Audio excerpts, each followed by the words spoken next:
আপনাদের সাথেই আমরা দেখছি আজকে আমাদের শুভ লগ্নের সূচনা করছি।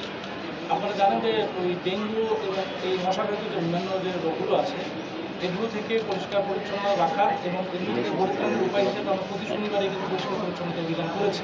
সরকারি দপ্তরগুলো বিভিন্ন শিক্ষা প্রতিষ্ঠানে এটা করেছে। তো মাননীয় প্রধানমন্ত্রী এই উদ্যোগটাকে আরও সম্প্রসারিত করার একটা ব্যবস্থা করেছেন। আপনারা যেমন যে আমাদের নেতৃবৃন্দ বললেন যে বাংলাদেশের মধ্যে 6টি জেলাকে মাননীয় প্রধানমন্ত্রী পাইলট হিসেবে নিয়েছেন, যে যেগুলোতে আমাদের যে বসবাসের যে জায়গাগুলি সেটি রাস্তাঘাট অথবা আমরা যে জায়গায় বসবাস করি, খেলাধুলা করি, যেখানে আমরা কাজ করি এবং যেখানে আমরা শিক্ষা অর্জন করি, এই জায়গাগুলি যাতে সম্পূর্ণরূপে পরিষ্কার পরিচ্ছন্ন রাখতে পারি তারই একটা উদ্যোগ মাননীয় প্রধানমন্ত্রী নিয়েছেন। নারায়ণগঞ্জ এই 6টি জেলার মধ্যে একটি জেলা।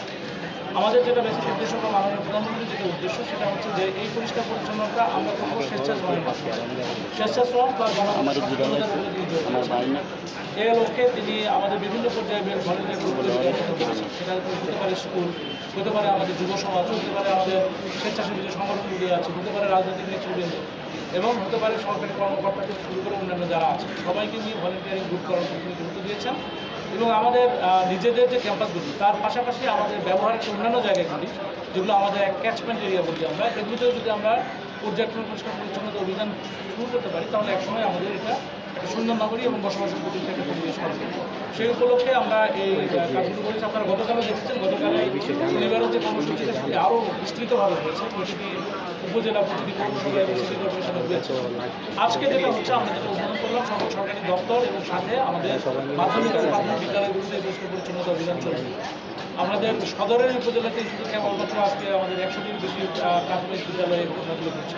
আমাদের পুরো জেলায় যে শিক্ষা প্রতিষ্ঠানগুলো আছে সেগুলিতে আমরা অন্তত 50 সদস্যের একটা ভলেন্টিয়ার টিম তৈরি করছি, যারা নিজেদের ক্যাম্পাসের পাশাপাশি ওই ক্যাচমেন্ট এলাকাগুলো পরিষ্কার রাখতে পারবে। আমরা বাজারের জন্য আলাদা কমিটি করে দেবো, যেগুলো বাজারগুলো যেন পরিষ্কার থাকে।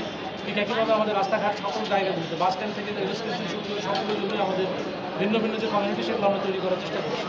আমাদের প্রথম যেটা টার্গেট সেটা হচ্ছে আমাদের সাইনবোর্ড থেকে লিঙ্ক করতে আমরা সম্পূর্ণরূপে পরিষ্কার করতে চাই।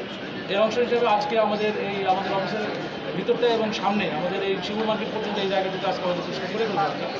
পর্যায়ক্রমে আমাদের সাইনবোর্ড পর্যন্ত যে বিষয়গুলি আছে সেগুলো আমরা একটা ময়লাগুলো ফেলার একটা জায়গা নির্ধারণ করছি সিটি কর্পোরেশনের সাথে আলোচনার মাধ্যমে, যাতে করে আমরা এই পুরো শহরটাকেই আমরা যেটা শহরে ঢোকা এবং শহরের যে বসবাসের জায়গাগুলি আমাদের যেগুলোতে জনসমাগম বেশি হয় সেই জায়গাগুলো আমরা যেন পুরোটাই পরিষ্কার আওতায় আনতে পারি সেই চেষ্টাটা আমরা করছি।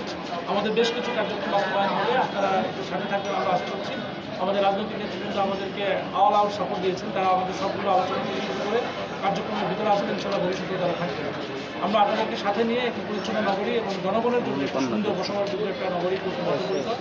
মাননীয় প্রধানমন্ত্রী আরও ঘোষণা দিয়েছেন যে আমরা শব্দমুক্ত অর্থাৎ যে হাইড্রোলিক হর্ন সেটিও আপনাদের তিনি নির্দেশনা দিয়েছেন যাতে হাইড্রোলিক হর্নটা কিন্তু আমরা তৈরি করি। আমরা মিটিং করেছি, যেটা আমাদের মালিক সমিতি এবং শ্রমিক ফেডারেশন যেগুলো আছে তাদের সাথে করেছি আমরা, বাস এবং লরি যেগুলো আছে তারা আমাদেরকে কথা দিয়েছেন তারা গাড়িতে কোনো হাইড্রোলিক হর্ন ব্যবহার করবে। এরপরও যদি এটা থেকে থাকে আমরা ইনশাআল্লাহ আইন অনুযায়ী যে ব্যবস্থাগুলো নেওয়া সেটা নিব। প্রথমত আমরা এই পরিষ্কার পরিচ্ছন্নতা, শব্দ দূষণ এগুলোর উপর গুরুত্ব দিচ্ছি। এরপরে আমরা বায়ু দূষণ থেকে শুরু করে অন্যান্য কাজগুলো একসাথে করতে চাই, যাতে করে আমাদের একটা পরিচ্ছন্ন নগরীতে আমরা নারায়ণগঞ্জের পরিবর্তন করতে পারি। এটাই আমাদের আশা। সেখানে আমাদের সকল কর্মকর্তা, আমাদের সকল রাজনৈতিক দল তারাও আমাদের উদাত্ত সহায়তা করেছেন এবং আমাদের যারা শিক্ষার্থী আছেন, শিক্ষকবৃন্দ আছেন, তারাও জিনিসটা নিয়ে কাজ করছেন। যত ধরনের প্রশাসনিক কর্মকর্তা এবং নির্বাহী বিভাগের যত কর্মকর্তা আছেন তারা এটা আমাদের সাথে আছে, আমাদের সাংবাদিক ভাইরা আমাদের সাথে আছে। সকলকে নিয়ে আমরা চাই যে ক্যাম্পেইনটা যেন আমরা সফল করবো, মাননীয় প্রধানমন্ত্রীর যে স্বপ্ন বা ইচ্ছা সেটা যেন আমরা বাস্তবায়ন করি।